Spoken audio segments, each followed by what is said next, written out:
the girl fell from the sky and shattered like plaster. This eerie scene instantly plunged the peaceful city into chaos. It turned out that a virus called Medusa was spreading rapidly around the world. Once infected, people would petrify and die within 2 months, and there was no medicine to cure it. Within just a few months, the world order was destroyed by the virus, and countless refugees fled their homes. To prevent human extinction, a pharmaceutical company selected 200 people and put them into cryogenic sleep. However, on this day, the girl suddenly woke up from her sleep early. What's more, the entire sleeping pod was covered with thorns. Soon after, the other sleeping pods opened as well. When the survivors saw this strange sight, they panicked immediately. They tried to contact the outside world, but there was no response. At that moment, a flock of strange birds suddenly appeared in the sky and charged at them. They were so scared that they rushed to the elevator nearby. But behind the elevator door was just a dark elevator shaft, and at the bottom of the shaft, there was a terrible giant mouth waiting for them. Just as the elevator door was about to close, a tentacle shot out and grabbed 2 survivors. The remaining survivors felt very relieved. Then, one of the survivors opened the door to the laboratory, and they were saved. However, of the original 200 survivors, only 7 were left now.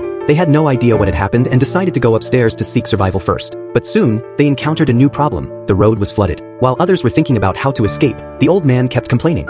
His companions wanted him to be quiet, but his voice became even louder. At that moment, a monster suddenly appeared and grabbed the old man. The others ran away quickly. Then, the man threw the boy into the water and jumped in with everyone else. However, the girl couldn't swim at all and soon drowned. The man rescued her, and they finally breathed a sigh of relief. But the danger was not over yet. They had to keep running. The man kept using tools to block the monster. They ran into the guard room, but a monster followed them in. The man had no choice but to shoot the monster, and the moment the monster died, it turned into a statue. Clearly, as time passed, other species had also been infected by the virus. Soon, they reached a safe place. The man reloaded his magazine and suddenly started to question one of the survivors. It turned out that the survivor was actually a researcher here. The researcher took the girl as a hostage and said that they could escape if they just went straight down the passage, while he himself hid in the elevator. But the other survivors did not choose to run away. Instead, they decided to catch the researcher and save the girl. However, they learned a terrible fact. It turned out that only 48 hours had passed since they entered the sleeping pods.